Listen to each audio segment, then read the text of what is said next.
Hi, good evening, everyone. So, today I'm doing an interesting topic. A lot of the people, especially from the right wing, they've been asking continuously these questions that why do people expect so much from the government? Why do you expect the government to do everything? So I wanted to do a video on the directive principles of state policy, which are mentioned in the part 4 of the Indian Constitution. They're so a disclaimer right at the beginning. They're not enforceable by law by any court, but as Dr. B.R. Ambedkar had said, that these directive state policies are supposed to be guiding principles which are supposed to influence every single policy, every decision that is taken by the government, the central as well as the state governments. So I quickly wanted to also share that in that part 4 of the Indian Constitution, India is classified as a welfare state. Now, I want to define what is a welfare state for you so that you understand what it is. So, a state that protects and promotes economic and social well being of citizens based on uh, principles of equal opportunity, equitable distribution of wealth, and public responsibility for citizens who are unable to avail themselves of the minimal provisions for a good life. So, this is what a welfare state does. This is what they're supposed to do. And T.H. Marshall, a famous sociologist, said that a modern welfare state is a combination of democracy, welfare, and capitalism. So, that this is where the debate comes in, that where do the businesses go? Why should the government always take care of everything? So, now when when we talk about taxation, the biggest reason why a government is responsible for so many aspects is because we are paying them taxation. They basically run on the money that we give them.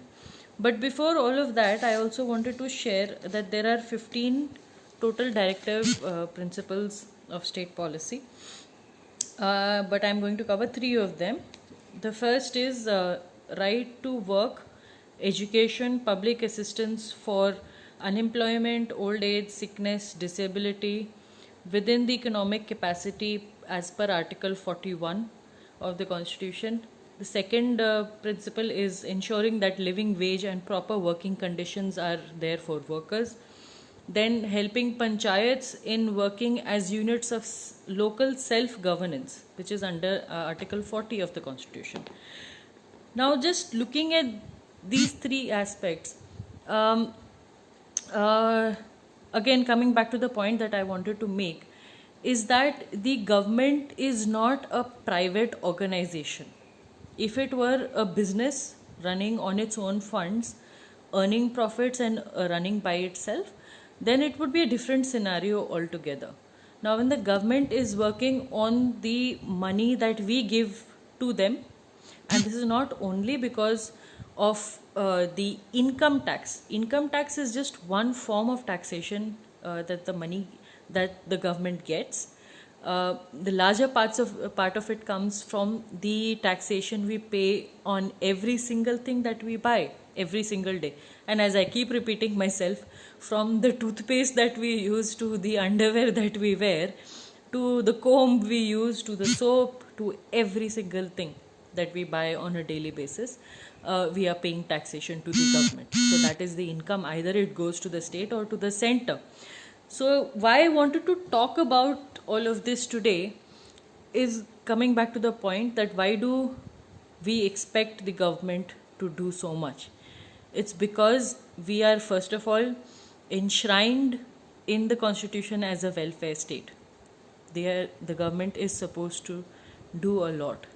And B.R. Ambedkar also expressly said that the word strive has been put on purpose, not so the states can shirk away the responsibility of doing what they are supposed to, but in case they are not economically able to do it, they have the recourse of not doing it. So it is not enforceable. That is why it is not enforceable by any court.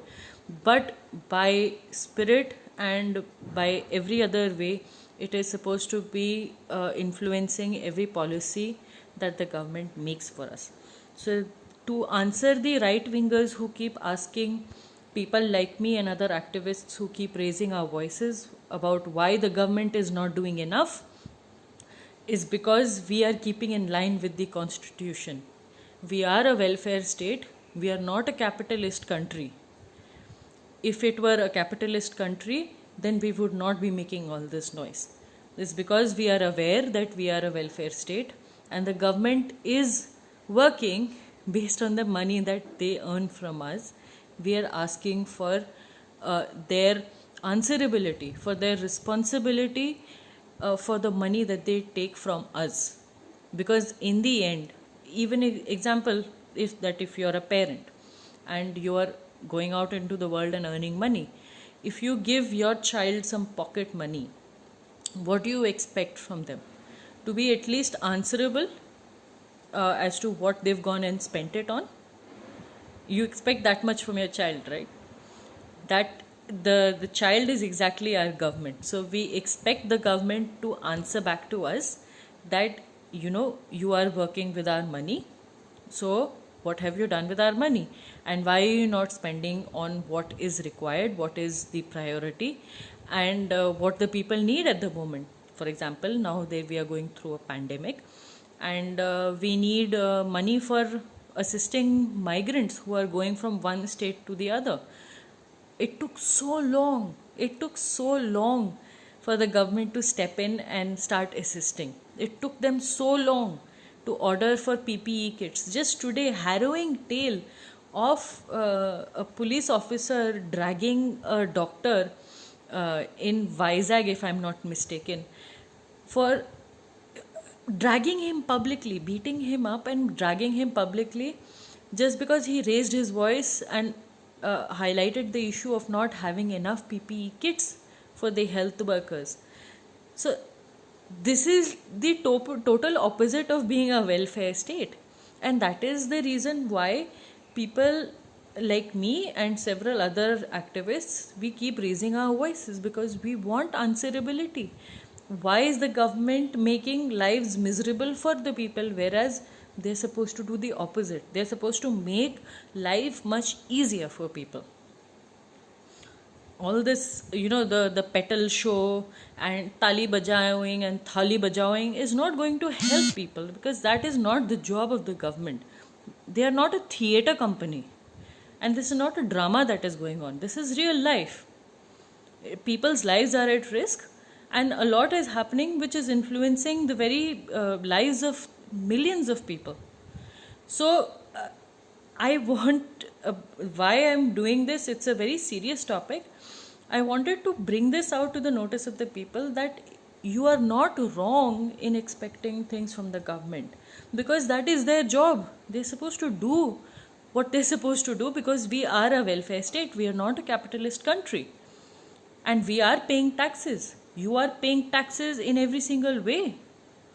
So why can't you expect some answerability from the government side? Why?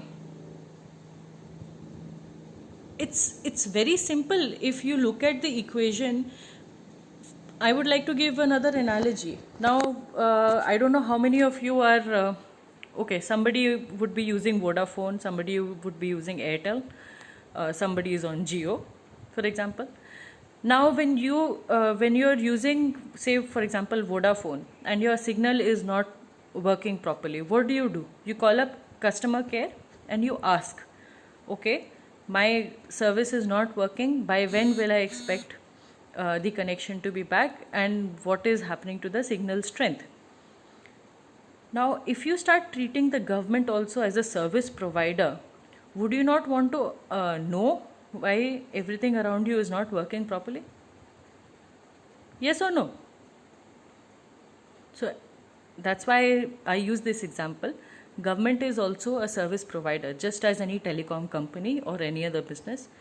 But the government additionally is also a welfare state. So it is supposed to do it as a responsibility and as a guiding principle which is enshrined in our very constitution.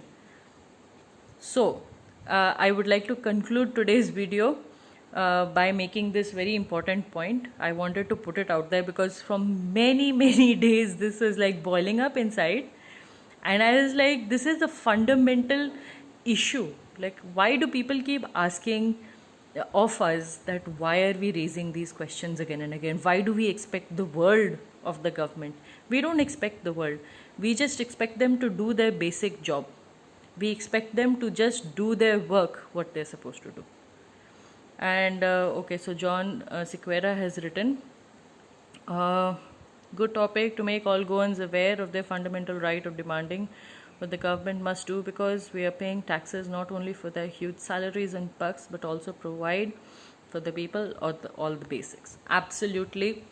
John Sequeira, you've nailed it, and that is the point of me making this video today, is that the government is supposed to be doing all of this. And just before I sign off, I want to share 35% of the Goan youth today is unemployed. This is a serious issue. But have any of you seen the Goa government talking about this? They don't, because they are busy in their own nonsense. They want to earn their own money. They want to make their own deals. They are treating it like a private venture. They've just simply come here to make their money. They have invested something during the elections by paying money to the people, bribing them to somehow get elected. Now they want to make 100 times the profit, and that is what they are doing. They are not bothered about you or me or anybody else, and that is why their response rate is so low. So today, if you stand up and you start asking questions of the government, you are not wrong. And that is why I made the video today. That in case have had this niggling thought in your mind that, somewhere am I justified in asking questions of the government? Yes, you are. Because it is enshrined in the constitution. We are a welfare state and they are supposed to provide us basic amenities which give us a respectable life to live. And I hope this is understood by everybody, and you also will start raising your voices.